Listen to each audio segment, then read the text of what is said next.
In this lecture, we're going to study a concept called demand paging.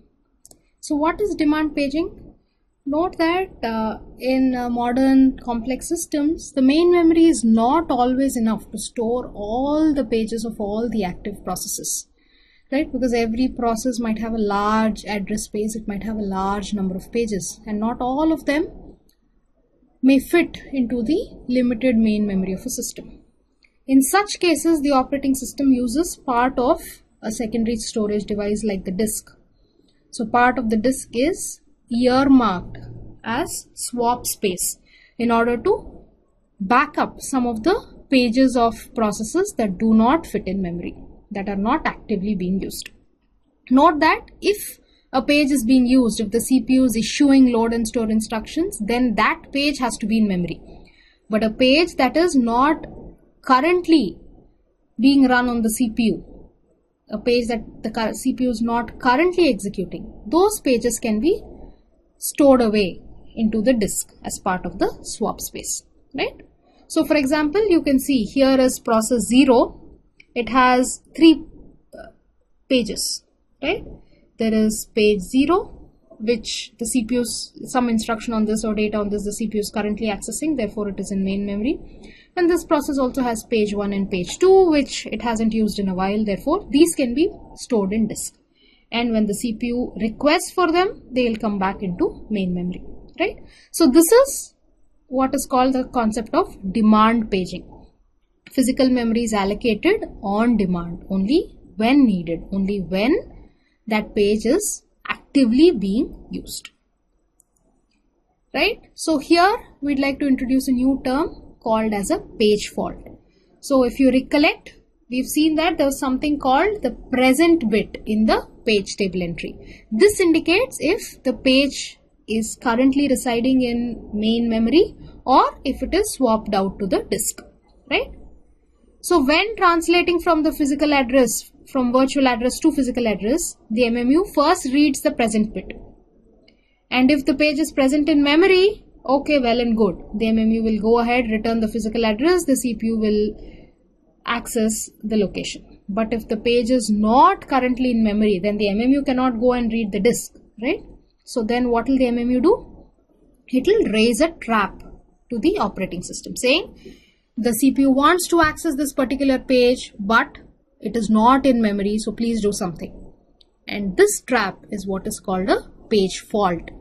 In some sense, it is nobody's fault that this is happening. So the word page fault is not the right term, but this is what has been historically used. So what is a page fault? A page fault is the trap that occurs when the CPU accesses a page that is currently not residing in memory. In such cases, the MMU cannot return any physical address because there is no physical location for that page in memory. In such cases, the MMU raises a trap. And what does the operating system do to handle this trap? This, as like any other trap, this page fault also moves the process from user mode to kernel mode. Whichever process is running, it stops. The CPU shifts to kernel mode. The control comes to OS code to handle the page fault. So the first thing the OS will do is it will find out where this page is stored in the swap disk. It will find out the disk address of the page and it will tell the disk to read that page, right? So the operating system, whenever it swaps a page out, it will keep track in the page table saying this page I've stored it at so and so location in disk, so it knows where to fetch from the disk. And while the disk is fetching this page, disk takes a very long time to fetch as compared to the CPU. So the CPU cannot stay idle waiting for the page to come from disk, right? So the OS switches from this process that page faulted to another process. The current process is moved to the blocked state and the operating system, it's already in kernel mode, right? Handling the page fault. It moves to another process. It performs, it invokes the scheduler and performs a context switch. Then what about this poor process that page faulted? Eventually, when the disk read completes, the disk will raise an interrupt. It will tell the operating system, hey, I'm done. Here's your page. Then the operating system updates the page table of the process. It says, okay, so and so page, I've got it from the disk. I've placed it in this frame number. It will update the page table with the proper frame number, set the present bit, and then it will mark the process as ready. Earlier the process was blocked, now the process becomes ready to run when the disk is completed its reading process. And at a later time, when the operating system decides to context switch again, this process that was marked as ready will get scheduled again, and the operating system restarts the process. So now, earlier there was a page fault at certain instruction, right? The operating system restarts that instruction. Now hopefully there won't be a page fault again. Why? Because the page has been fetched into main memory, right? So this is what happens during a page fault handling. So finally, this is the final summary of what happens on a memory access, putting together all the concepts we've learned, like the TLB and page faults and all of that. So when the CPU issues a load instruction for a certain virtual address, right? This could either be some code, the CPU could be fetching an instruction, it could be loading some memory location into a register, whatever it is, the CPU issues a request for a certain virtual address. So the first thing that happens is the CPU cache is checked, right? Not all CPU memory requests go to the memory. The CPU has its own cache, which is outside the purview of operating systems. You would have learned about it in an architecture course. There's level 1, level 2, level 3, multiple levels of caches for modern CPUs. So the cache is checked first. Is that address, is that byte present in cache? If yes, the request is satisfied from the cache. If not, the CPU decides to come to main memory in the case of a cache miss. Now, while going to main memory, what happens? The MMU intercepts that request and it has to translate from the virtual address to physical address, because the main memory does not understand virtual addresses. So now it comes to the MMU, right? So you've gone from the CPU to the cache, and if the cache is a miss, then you've gone to the MMU. And this MMU will eventually help you access memory. Okay. So what does the MMU do? The first thing the MMU does is it looks up the TLB. If it is a TLB hit, all well and good. For this virtual address, you know what the physical address is. You go to memory, fetch that location, give it back to the CPU, and the CPU can continue execution. If it is a TLB miss, then we are in some trouble. Right? The MMU must first go to the memory, probably make multiple memory accesses to walk through the outer page tables all the way to the inner page table, find the page table entry corresponding to this virtual page number, and it will fetch the page table entry after walking the page table. Right? Now, one of three things can happen. If the page is present in memory, it's a valid page, it's present in memory, well and good. The MMU will get the frame number, physical frame number, translate from virtual address to physical address, access the memory, returns the data to the CPU, right? That is the first case, if the page is present in memory. If the page is not present in memory, but it is a valid access, the virtual address is valid, but the page has been swapped out to disk, to the swap space, it is not present in memory, then what happens? The MMU raises a page fault. Because it is not in memory, it cannot return anything back to the CPU. It raises a page fault. Then the operating system handles the page fault. We've seen that before, right? The process is blocked. The operating system comes in. It issues a read to the disk. When the disk read completes, then the operating system schedules the process again and restarts the CPU load instruction. At that time, hopefully, again, you go back, right? You restart the load instruction and you go back here. You do all of these steps again, but at that time you're not going to have a page fault again because the page is in memory. The page will be fetched and given back. The data will be given to the CPU. And finally, the last case, once the MMU has accessed the page table entry, it could also happen that it is an invalid page access. That is, the address doesn't map to anything meaningful. In such cases, the MMU traps to the OS, and the OS once again gets into the picture to handle this trap, and probably if the process did something stupid, it will terminate the process or take some such action. Right? So on every memory access, every time the CPU issues a load or store instruction for a certain virtual address, all of these steps happen. So there could be more complications in a page fault, right? When the operating system is servicing a page fault, it has to bring a certain page from disk to main memory. What if there is no free space in the main memory? What if all frames in the main memory are being used? What should the operating system do in such cases? It must take an existing page, write it to the swap space, free up that slot in memory, and then bring a new page in there, right? It has to swap out an existing page to the disk and then swap in the requested page, right? So there's a lot of work involved. So to avoid doing this on every page fault, the operating system might in the background, when the disk is free or when it is free, it might decide to proactively swap out some pages to keep a list of free pages handy, right? Some operating systems can do this. So now the interesting question comes, which page do I swap out? I have a list of pages in my main memory. All of them are, pages assigned to some process, and now some other page from the disk has to be got into main memory. For that, I have to identify one of these pages, write them back to the disk to get a new page into main memory. So the question is, which page to swap out to create a free slot? So that is what is decided by the page replacement policy of the operating system. Given a list of pages in main memory, which one should I kick out to make space for a new page? That is what is called a page replacement policy. So there are many page replacement policies. Modern operating systems use complex page replacement policies, but let's just study a few simple ones. Right? So what is the most optimal page replacement policy? Which page would you want to kick out to the disk?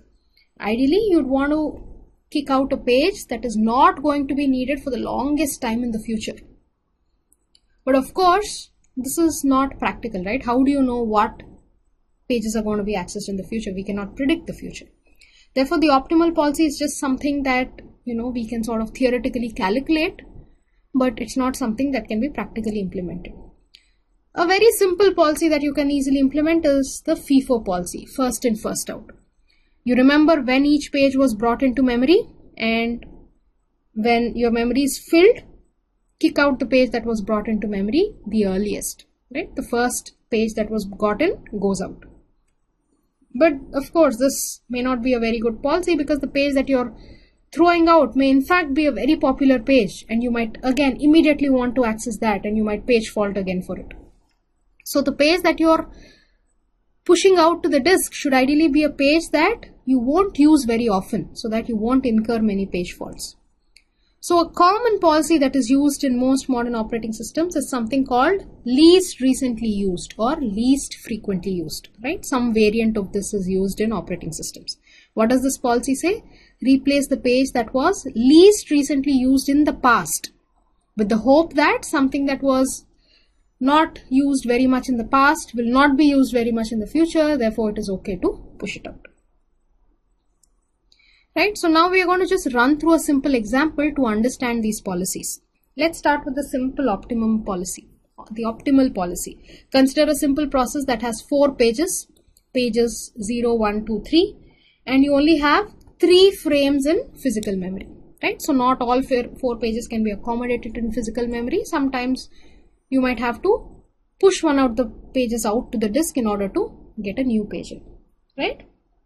And these are the set of accesses, right? This is also what is called the reference string, the list of page references that are generated. Suppose the process accesses page 0 followed by page 1, 2, 0, 1, 3 and so on, right? So in such cases, let's see with each policy what is the number of page faults that you get. So when you access page 0, do you get a page fault? Yes. So the first few accesses always we are assuming result in a page fault, right? Because initially there's nothing in memory. As you access page 0, 1, 2, these are what are called cold misses. These page faults will always happen because there's nothing in memory initially. That's our assumption. So the first 3 accesses will always result in page faults, and now you've gotten pages 0, 1, 2 into memory. Now you access page 0 again. What happens? It is already in memory, all well and good. You access page 1, it's well and good. Now the interesting part is what happens when you access page 3. Right? Look at this row. Page 3 is not in memory. You only have pages 0, 1, 2 in memory. So now what happens? You must evict something out. Which one will you evict? Your optimal policy says look into the future. Which is the page that is not used farthest out into the future? It is page 2. Therefore, the optimum policy will evict page 2. It will remove page 2, replace it with page 3. So now your memory has 0, 1, 3. Then the next few accesses go fine. 0, 3, 1 go fine. Once again, when you access page 3, what happens? Page 2, what happens? It's not in memory. You evict page 3, you bring page 2. And so you have 2 page faults with the optimal policy. Right? This is of course a very toy example.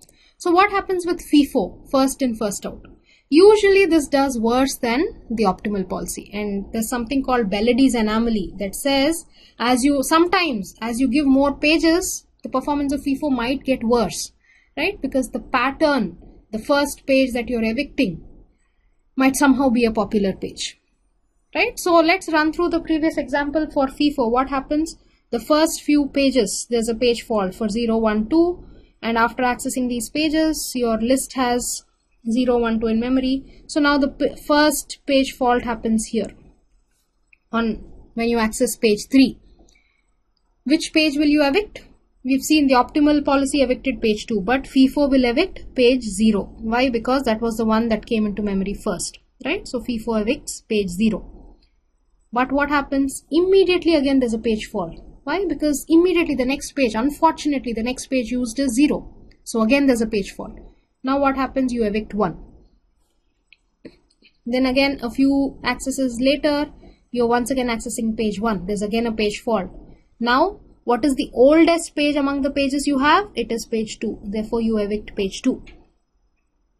And so on. You can work through this example and you'll see that FIFO in general has slightly worse performance than optimal. It's not the most sensible policy out there. The policy that makes the most sense and is roughly equivalent to optimal in this simple example is the LRU policy.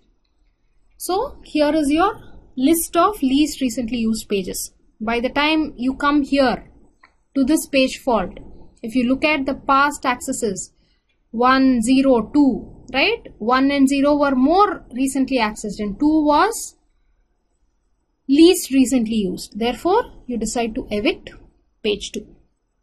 Right? So the LRU maintains a list. Any page that is accessed is towards this end of the list. Any page that is old is towards this end of the list. Therefore, you go ahead, evict page 2. And if you work out through these examples, you're going to see that LRU also has only 2 page faults. Right? So therefore, it is in some sense, in the simple example, it's equivalent to optimal. That's not always the case, but for the most part, for most workloads, LRU works relatively well. Why? Because there's something called locality of reference. A program accesses certain pages and then moves on to some other part of the memory image, accesses some other code, moves on. Because of that, if a page has not been used recently in the past, it's unlikely that it's going to be used again in the future. So how is LRU implemented? Because most operating systems use some variant of LRU, let's spend some time understanding how do you implement LRU. The operating system has a list of pages, but the operating system is not involved in every memory access. The CPU issues load store instructions. They go directly to the MMU. The MMU fetches the page from RAM, gives it to the CPU. So the OS doesn't know every time a page is accessed. So how will it know once there's a page fault? Suddenly, how will it come to know which page was least recently used? So this requires a lot of work by the operating system to get this information. And usually you need some kind of help from the hardware. So this is where the accessed bit of the page table entry comes in. Whenever the MMU accesses a certain page table entry, whenever it accesses a certain page for its translation, it will set the accessed bit, saying, okay, I access this page, I access this page. Otherwise, the operating system has no way of knowing which pages were accessed, which pages were not, right? Therefore, the MMU sets this bit.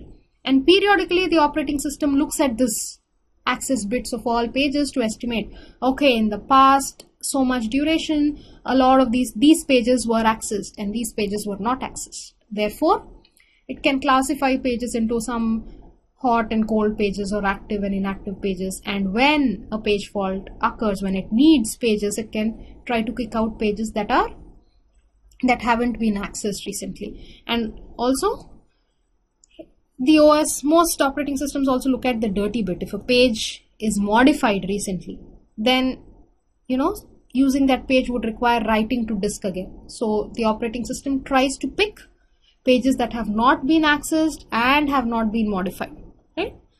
So most operating systems use some variant of LRU that is practical enough to be implemented.